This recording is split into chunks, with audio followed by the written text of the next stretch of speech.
And this will take just a minute for it to get started.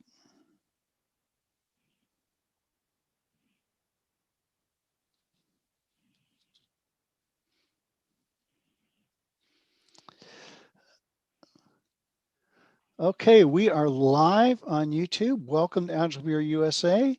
We just finished up our mutual team agreements, and now we're going to be talking about um, where we are at within the Agile Beer and how it all started. So initially, Agile Beer started around 2015 in Rio. Rio de Janeiro, Brazil. It branched out from Rio to Sao Paulo, Campinas, and other places throughout Brazil. And now it's not only in Brazil, but it's in Europe. It's in Dublin and London, the Netherlands. Of course, I started the one in USA. It's in Singapore, and there's several other places that's not on here that they're working at going as well. So we're basically global now. And it initially started out face to face, but because of what's going on all around the world, we've gone virtual, which is really working great for us. And so that's basically what we got started. Now, the reason why we got started is um, there's a group of people in Rio that were just starting out to learn Agile. And they wanted to share what they knew, and they wanted to find a community and to help spread the mindset and the knowledge and to get experiences from people. So that's why Agile Beer started out in Rio. It's just a bunch of young future agilists, agile practitioners that wanted to come together. They had like minds and they just wanted to learn from each other. And the way they did it initially is they would actually go to a pub and they would meet face to face, and they would have, like an open space. They'd talk about their experiences and stuff. And now, of course, with what's happening, we've migrated from face to face, and we're doing things virtually. And we're still having our meetups all over the place. You'll see where we're at in a minute. Um, but that's basically what we are. We're a group of agilists that want to make a difference. We want to promote um, coming together as a community, as an agile community, and we want to have people that come and speak to us that normally don't get an opportunity to speak at conferences, because usually at the agile conferences, all the big boys and girls get to speak, but I won't call it. Well, yeah, I'm a common person. Us people in the community that have something to share usually don't get a chance to share it at some of the big conferences. So that's another reason here. We want to make a difference. We want to give an opportunity for people that want to share their knowledge and experiences with us. Okay. Um, again, we're all over the place, and we are here to be a service to one another. Okay. And, there's no cost for this. We don't accept donations, none of that stuff. It's completely free. The only thing that we would like is if you have a topic, an agile topic you want to talk about, reach out to me and I can direct you to other lives. But if it's within the US, reach out to me and we'll have a little chat, just like what Lee and I did. We also look for people that want to help. Now, right now, we've got a very small group here. There's only 4 of us, so I don't need any help. But we do sometimes need co-facilitators. Usually we run, 10, 15, 20, 25 people in these sessions. And when we go into breakout rooms, we need co-facilitators to help in those breakout rooms. So if you're interested later on, just reach out to me. All right. So without any further ado, I'm going to introduce Lee Allison. He's going to be talking about the RV conversation. And so, Lee, it's all yours. I'm going to stop sharing and we can go from there. All right. Thank you very much, Steve. I appreciate the opportunity to talk today. I absolutely also appreciate the opportunity, with various size venues and stuff like that. And what you said about being common absolutely rings with me. According to my ex, I'm about as common as they come. So, that's good to hear, right? Today, my name is Lee Allison, like Steve said, and I am a Safe 5 program consultant. I am the CEO for Allison Agile out of Austin, Texas. The usual suite training, implementation, things like that. But tonight, I have wanted to talk with you about what I refer to as the RV conversation. And this is a conversation that you can start setting up your organization to have that is designed to solve one particular problem. It's a problem that almost every organization faces, and that is way more work than you have people to do it with. Now, our traditional response to more work than we have people is to just continue to load our people. And that's what gives the software industry the whole concept of crunch time or crunch weeks, or in some shops, crunch months or years, right? This is where your development staff, your build staff is continually working overtime, massive amounts of overtime, in order to try to get all of the product out the door for whatever reason, to hit your big launch, to beat your big competitor, to assuage the CEO's big ego, whatever the reason, right? Well, the RV conversation is the tool that you can deploy that is going to help sidetrack all of that.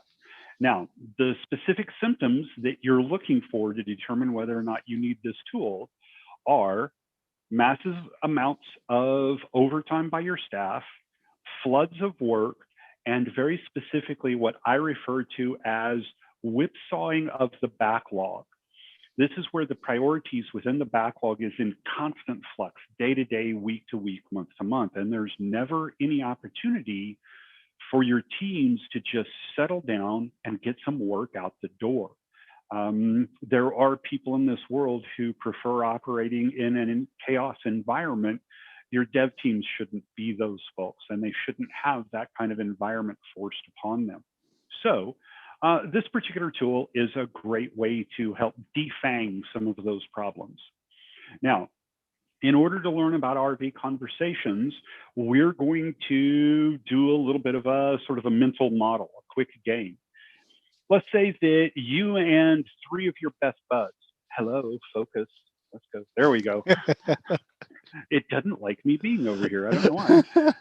Let's say that you and 3 of your best buds, your best girls, your family, whoever, the cast of crew people is not really critical at this point, but let's say you and 3 other people decide that you want to jump into an RV, recreational vehicle. I practiced this, so I hope it looks really good, right? No? Okay. You're going to jump into an RV, like say a Winnebago or a Bounder. If you're outside the United States, instead of recreational vehicle, you might know these as caravans or some other phrase like that. Pretty much every country around the world has some vehicular equivalent to this, right? So let's say for the purposes of this exercise, you and 3 of your friends are going to jump into this RV, and COVID is not a thing, so it's still possible to take big road trips, and you're going to go on a road trip. It's a 1-month-long road trip all the way around the continental US. You're just going to do all the big states, hit all the big cities, all the big tourist spots, et cetera, et cetera. And as you go through this road trip, what happens? You stop at a gas station and you get yourself a souvenir baseball cap, and you put the baseball caps back there. Next gas station that you stop at, they've got some great wines there. So you're going to get a couple of bottles of wine. Those go way back here and back so that the driver can't get to them, right? You're going to swing through Florida along the Gulf Coast there. And what are you going to do? You're going to go swimming, right? Well, you weren't ready for swimming, so you're going to get some rubber ducks so that nobody drowns. And the rubber ducks, once they're done, they go into the RV as well. Every time you stop, somebody's going to pick up a souvenir T-shirt. And don't forget about all of the sunglasses that you have to have. Sorry, I showed you those backwards. Let's see, sunglasses. You've got maps over here. You see what's happening to the RV, right? There's not a lot of room left in the RV. While we're at it, you can't go through the Southwest without getting a dream catcher. You have to have a dream catcher. And we're going to slot that sucker right back up there. Oh, we were in Florida, so obviously we got to pay our dues to the mouse, right? There you go. So this is your RV after 3 weeks worth of this road trip. This sucker is packed. There's barely room for you and your buds to get in and out of the RV, for you and your friends to get in and out, right? So you pull into some little podunk truck stop outside of Eugene, Oregon, up in the Pacific Northwest. You're gassing up the vehicle. Everybody's gotten their snacks. You've taken your bio breaks. Everybody's stretched their legs. And one of the guys comes back to the RV carrying a 6-foot tall wooden Yeti carved by some lumberjack looking son of a gun with a beard that goes all the way down to his belt buckle. He looks like a renegade ZZ Top member, right? Okay. Well, what's the conversation you and the rest of your crew have to have about this 6-foot Yeti? Where's it going to go? It can't go. There's no room for it. So it's some way, shape, or form, you folks have to figure out, how are you going to make a 6-foot tall wooden Yeti sized hole in all the junk that's already in there? But before you even get to that conversation, you have to figure out, is the Yeti more or less important than the mouse ears? I don't know. More or less important than the rubber duck? I don't know. You guys got to figure that out, okay? So every time I talk people through this, inevitably somebody says, well, at my organization, we're just going to strap the Yeti up on top of the RV up here, okay? Or alternatively, we're going to drag it along behind, okay? And unfortunately, they mean it jokingly, but that's what they're doing to their teams. Now, this isn't a particularly deep paradigm. There's not huge hidden mysteries here, right? Do you run your teams at full capacity? The answer is almost certainly yes. In fact, most teams that I get called in to work with would love to only be at full capacity, okay? Most teams are working at 120 or 125% or more, whatever their carrying capacity is. So the RV conversation is the paradigm that you need to use in order to handle that situation when your boss or whomever comes in with their 6-foot Yeti, okay? Now, unfortunately, you can't just walk into work tomorrow or next Monday, if you're off for Thanksgiving here in the States, and you can't just instantly start having RV conversations. Believe it or not, you need 3 systems, 3 pieces of information before you can effectively have this conversation, okay? And I kind of walked you through them already. The very first thing that you have to have is some sort of a prioritization model. Prioritization. I got lost there. There we go. There we go. Got it. Hey, I can spell. Some sort of a prioritization model that allows you to judge where the Yeti fits in comparison to everything else that the team is already carrying. Now, in corporate America, the number one way that we have a tendency to prioritize right now is what is referred to as HIPPO. HIPPO is literally the highest paid person's opinion. Okay, well, we have to do this right now because the chief technology officer told us to. Oh my God, the CEO read about this while he was on a flight to a conference in Milan somewhere, wherever it is that CEOs go for their conferences, right? And he heard about the new buzzword. She heard about the new buzzword. So we have to implement buzzword X, whatever it is. HIPPO is not a great way to prioritize your work. Another great thing that we have a tendency to do is firefighting. What is on fire today? That is my highest piece of priority work that I need to do. Firefighting is entirely reactionary. And fortunately, it requires no planning. All you have to do is look for the smoke and you go put the smoke out. But that's not a particularly great way to run an organization. What you need is some sort of prioritization method where you can make priority decisions based on the economics of whatever the work is, all right? If you're following Scaled Agile or if you're following Don Reinertson, he's going to introduce you to a process called WizJet, weighted shortest job first, where you prioritize not only on potential return on investment, but you also prioritize based on how long each individual piece of work is going to take you to do. WizGIF is an industry standard in our industry. It's not the only game in town. What you're looking for is a prioritization process that gets the hippos and the firefighting and the squeaky wheels and all of those other subjective me first kind of prioritization models out of the way. And you're looking to replace those with something that is some sort of a pseudoscientific, some sort of rigorous thing, so that when your CEO comes back with this 6-foot Yeti, you can now legitimately talk about where the Yeti ranks versus everything else that the team is currently carrying. Okay, so that's one thing that you need to have. The second, sorry. Yeah, go ahead, David. Watch that first step. I mean, like, it's like saying, okay, the first thing you need is the Holy Grail, and then second you need a rainbow. I mean, yeah, I know, like, it's huge. It is absolutely huge. Right, so, I mean, there's no point going on to the second thing. You already tasked us with the Holy Grail on the first thing.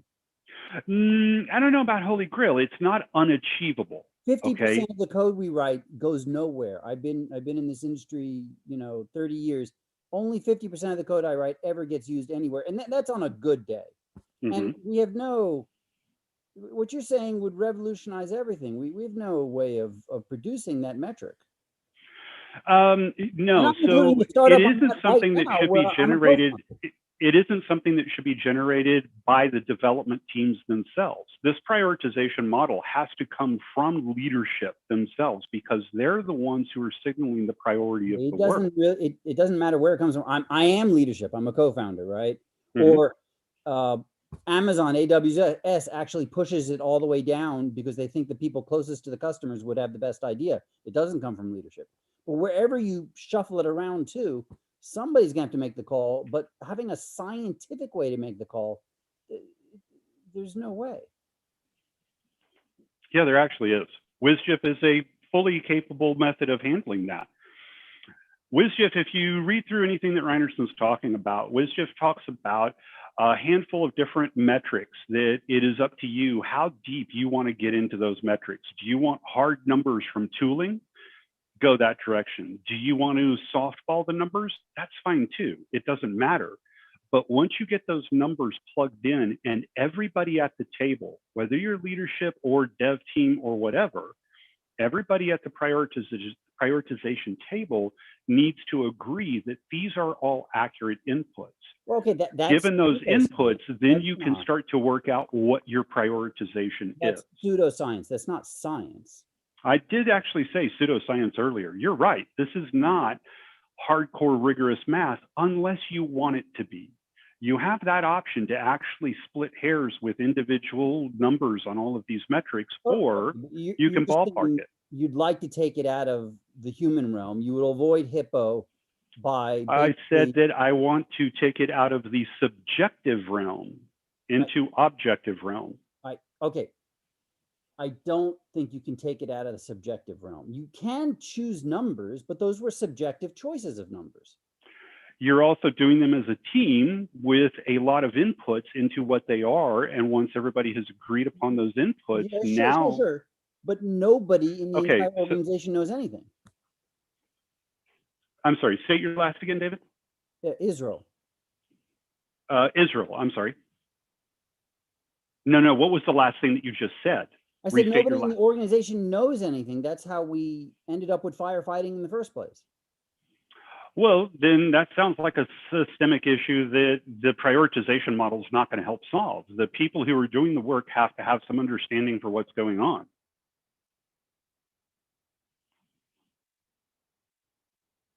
You're muted, Steve. Let's move on. Okay, that's a good idea. All right.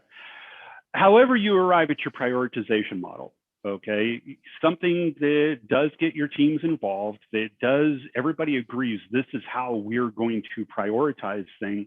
The next piece of the puzzle that you're going to need is going to be an estimation process.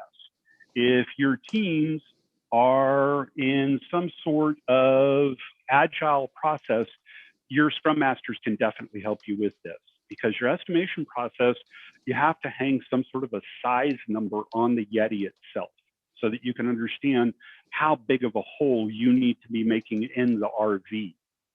So estimation is something that you're going to also be applying to everything that is in the RV. And once you have a velocity that is established throughout the continual run of your organization, you're also going to have a carrying capacity for the RV itself. How much stuff can you fit there all at one go? Those are the three things that you're really going to be looking for. Now, David actually did hit on a good point. Everybody has to agree on your prioritization model. You have to spend the time and effort to establish what are good, solid objectives, prioritization objectives for your model, for your organization. The prioritization is the one thing that I see missing more often than at any other time. Estimation and carrying capacity are usually parts of any sort of a straight Agile implementation. Agile team, Scrum, or Kanban, either one can give you these sorts of numbers. The missing bullet is going to be your prioritization there as well.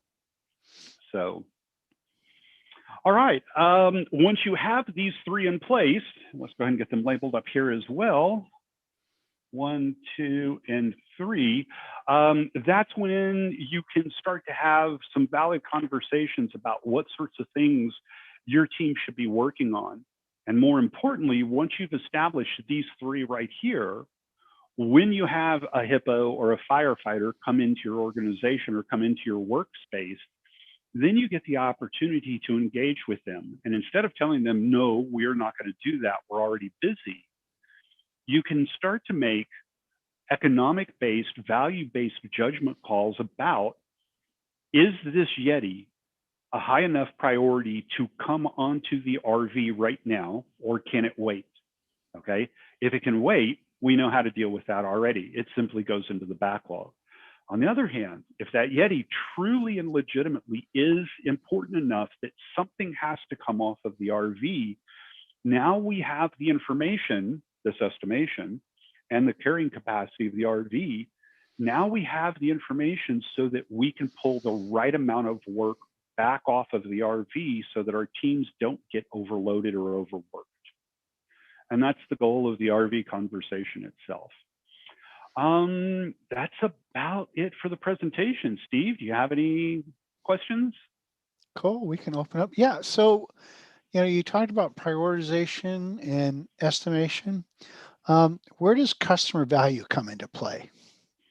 Part of the WSGIF or whatever model you're using for the prioritization. Okay. WSGIF model itself is going to be, let's see, let me pull this up so that I don't misquote it here. It's going to be cost of delay over job duration, and that cost of delay breaks down into multiple component parts that all talk about the value of the work, the user business value, time criticality, especially during the holidays. A lot of organizations have sales brochures that need to be on the website prior to this weekend. So things like that. WSGIF also takes into consideration things like risk reduction or opportunity enablement, which those might be parts of user value as well. So user value goes into right here. This is your prescriptive portion of it. The last two, estimation and carrying, those are just the mechanical things that have to happen as part of running a team. Okay. Does that get a good answer for you? Yeah, for me. Good. Because that's one of the things that I always consider is even though the hippo has a loud voice, very. If the customer is a platinum customer, they shut up the hippo. They absolutely can. However, there are those occasions when that platinum customer and the hippo are joined hand in hand. They're best buds. Drinking buddies.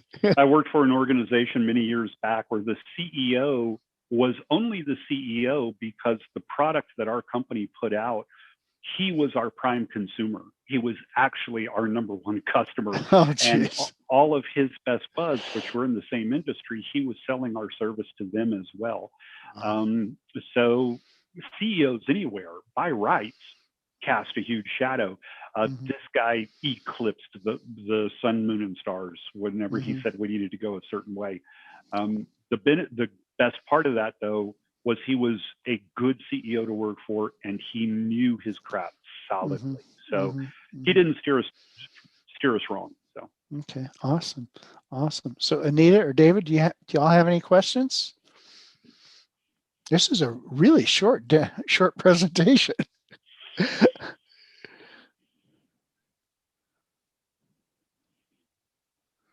It looks like, well, I know Anita's driving, so we want to be yep, careful. David doesn't appear to be in the room, and he's on mute. yep. Okay, well, I think that's all the questions I had. That was All right. that's the one thing I always look at is because oftentimes a product owner really doesn't understand what the business value is. Mm-hmm. You know, they get their marching orders from their customer, but also from their leadership, That they do. uh, which makes, and that's real life. You and I Sure. are both in the industry. We've both worked in companies where the product owner was usually a manager or a business person that had no contact or little contact with the customers. Mm-hmm. And so Now, that's, this requires it.